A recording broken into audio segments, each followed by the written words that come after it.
আজকে এমন একটা ট্রিক দেখাবো যেটা দেখে বলবেন বন্ধুরা আগে কখনো দেখা হয়নি, খাওয়া হয়নি, এমন একটা রেসিপি আপনাদের সাথে শেয়ার করব। আশা করি অনেক ভালো লাগবে বন্ধুরা। ভালো লাগলে একটা লাইক দিয়ে আমার সাথে থাকার অনুরোধ রইল। খুব একটা ইউনিক রেসিপি শেয়ার করেছি, দুর্দান্ত স্বাদের অনেক লোভনীয় একটা রেসিপি। আশা করি ভালো লাগবে।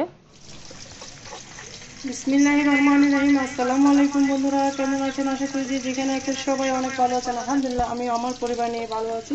আজকে আরেকটা নতুন রেসিপি নিয়ে চলে আসলাম, আশা করি অনেক ভালো লাগবে। আমি এখানে সিম বা পাহাড়ি সিম যেটাই বলেন, এটা নিয়ে নিয়েছি। আমরা চট্টগ্রাম মানুষরা এটা খাড়া সিম বলি, যেটা আমরা চট্টগ্রামের ভাষায় ছোটো থেকে শিখেছি, সেটাই আপনাদের সাথে শেয়ার করছি। তবে এখন ইউটিউবে দেখতেছি এটাকে সিম বলতেছে, পাহাড়ি সিম বলতেছে। এই সিমটার সাথে আমরা ছোটোবেলা থেকেই পরিচিত। এটাকে আমরা খাড়া সিম বলি বা বড় সিম বলি। অনেকজন যে সিমের ভর্তা বানায়, আমরা কিন্তু কখনো ভর্তা খাওয়া পরে নাই। আমরা যেভাবে আজকে খাই চট্টগ্রামের মানুষরা, সেই রেসিপিটা আপনাদের সাথে শেয়ার করব। তাই বন্ধুরা, ভিডিওটি দেখতে চাইলে অবশ্যই সম্পূর্ণ ভিডিও জুড়ে থাকবেন। একটা লাইক দিয়ে ভিডিওটা কন্টিনিউ করার অনুরোধ রইল। আর সিমটা অবশ্যই আলু দিয়ে ভাজি করতে হবে, না হলে কিন্তু খেতে ভালো লাগবে না। আমি এখানে খোসা সহ আলু কেটে নিয়েছি, স্লাইস করে যতটা সম্ভব নিয়েছি, স্লাইস করে নিয়েছি, দেখতে পারতেছেন। এখন আমি মূল রেসিপিতে চলে যাচ্ছি বন্ধুরা। এ পর্যায়ে দিয়েছি পর্যাপ্ত পরিমাণ তেল। অবশ্যই তেলটা ভালো পরিমাণ মতো দিতে হবে। কম তেল হলে কিন্তু এই সিম বা পাহাড়ি সিম বা খাড়া সিম যেটাই বলেন, সেটা কিন্তু খেতে ভালো লাগবে না বন্ধুরা। আমি এখানে তেলটা দিয়ে দিয়েছি, তেলটা গরম হয়ে গিয়েছে। আমি একদম সাদাসিধাভাবে ভাজি করে দেখাবো বন্ধুরা। ভর্তা থেকে কিন্তু আমি যেভাবে দেখাবো সেভাবে ভাজি করলে বেশি ভালো লাগে খেতে। সেটা অপূর্ব দুর্দান্ত একটা রেসিপি আপনাদের সাথে শেয়ার করতেছি। আপনারা স্কিপ করবেন না, ভিডিওটা স্কিপ করলে কোনো অংশ বাদ পড়ে যাবে। আমি কিভাবে ভাজি করতেছি অবশ্যই দেখতে থাকুন, আশা করি অনেক ভালো লাগবে।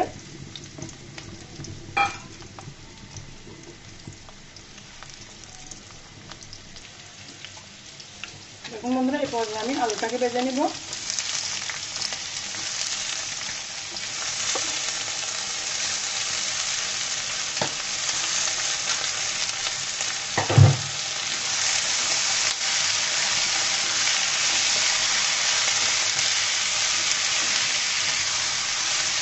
সুন্দর করে আমি তেলের সাথে 2-3 মিনিট মতো ভেজে নিব।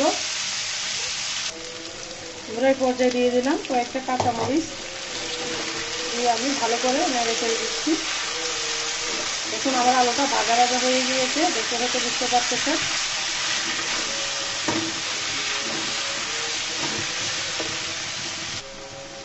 এই পর্যায়ে আমি লবণটা অ্যাড করে দিলাম। লবণটা আলুর সাথে আমি মিশিয়ে নিচ্ছি। তারপর যে পাহাড়ি সিম বা সিম কেটে রেখেছি, আমি সেটা দিয়ে দিচ্ছি। আমি কি একদম কচি ছিল, কিন্তু বাটিটা যদি করতে চান সিমটা একদম চিকন লাগবে বন্ধুরা, পাতলা বা কচি লাগবে একটু। বাটি হলে এটা হবে না। এভাবে কিন্তু পাহাড়ি সিম ভাজি করলে অনেক মজা হয়, গরম ভাতের সাথে বন্ধুরা খেতে দুর্দান্ত লাগে।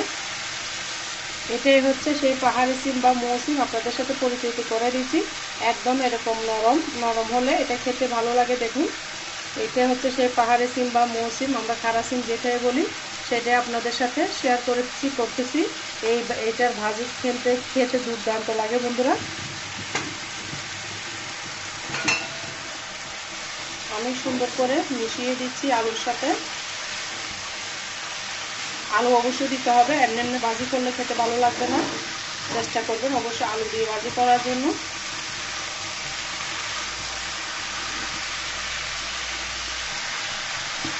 এরপর দিয়ে দেব হলুদের গুঁড়া। আমি এখানে 1.5 চামচ দিয়েছি। আমার যেহেতু আলু সিম ভাজি বেশি, সেই জন্য আমি বেশি করে দিয়েছি।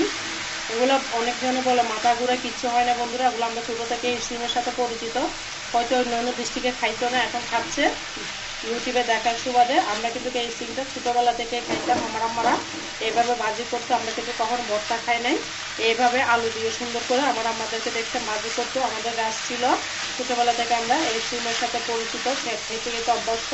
অনেকজন বলে মাথা ঘুরায়, বমি আসে, আসলে কিচ্ছু হয় না, এগুলো সব মনের সন্দেহ।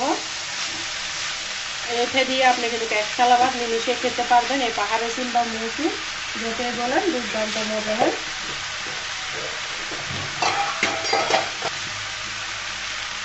দিয়ে দিচ্ছি কিছু ধনিয়া জিরার গুঁড়া। একদম সিম্পলভাবে দেখাচ্ছি, সিম্পল জিনিসটা এত মজা বন্ধুরা। আপনারা যখন বাসায় ট্রাই করবেন তখনই কিন্তু টের পাবেন। আমি এখানে কাঁচামরিচ দিয়েছি, কাঁচামরিচ, ধনিয়া জিরার গুঁড়া আর হলুদ দিয়ে সিম্পলভাবে এই ভাজিটা আপনাদের সাথে করে দেখাচ্ছি। একদম রুটি পরোটা যারা এই সিমটা পরিচিত না তারাও কিন্তু একদম চেটে পুটে খাবেন এইভাবে ভাজি করলে। আমি এক মোটা এমএচে সব নিয়ে নিয়েছি।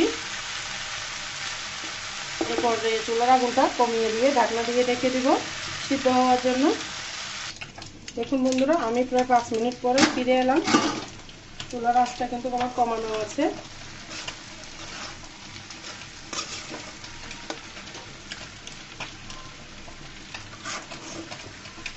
সুন্দর করে আমি নেড়ে ছেড়ে দিচ্ছি।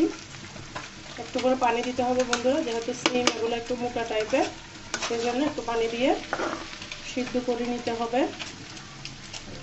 আমি এখানে 1/2 কাপ মতো পানি দিয়েছি, দিয়ে ভালো মতো নেড়ে ছেড়ে দিচ্ছি।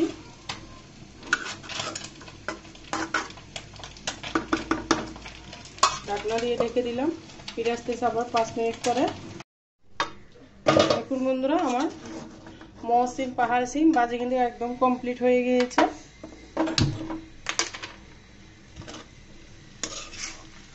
কেমন হয়েছে আমার মৌসিম ভাজিটা অবশ্যই কমেন্টসে বলবেন বন্ধুরা। আর বন্ধুরা যারা এখনো পর্যন্ত একটা লাইক দিতে ভুলে গিয়েছে অবশ্যই লাইক দিবেন। আর যারা আমার চ্যানেলে নতুন ভিজিট করেছেন অবশ্যই চ্যানেলটিকে সাবস্ক্রাইব করে দিবেন, বেল বাটনটি অন করে দিবেন যেন আমি ভিডিও দেওয়ার সাথে সাথে নোটিফিকেশনটা আপনাদের মাঝে পৌঁছে যায়। দেখুন বন্ধুরা, একদম ভাজা ভাজা হয়ে গিয়েছে। দুর্দান্ত লাগে গরম ভাত দিয়ে খেতে। অসাধারণ একটা রেসিপি আপনাদের সাথে শেয়ার করেছি। আশা করি ভালো লেগেছে। ভালো লাগলে অবশ্যই লাইক করবেন, শেয়ার করতে ভুলবেন না বন্ধুরা। দেখুন বন্ধুরা, পাহাড়ি সিমের ভর্তাটা কেমন হয়েছে অবশ্যই বন্ধুরা কমেন্টসে বলে যাবেন। দুর্দান্ত স্বাদের এই রেসিপিটা একবার হলো আপনারা এভাবে ট্রাই করবেন। পাহাড়ি সিমের এই ভর্তাটা আশা করি আপনাদের কাছে অনেক ভালো লেগেছে বন্ধুরা। আজকের মতো আমি এখানে বিদায় নিচ্ছি বন্ধুরা। সবাই ভালো থাকবেন, সুস্থ থাকবেন। আল্লাহ হাফেজ, আসসালামু আলাইকুম।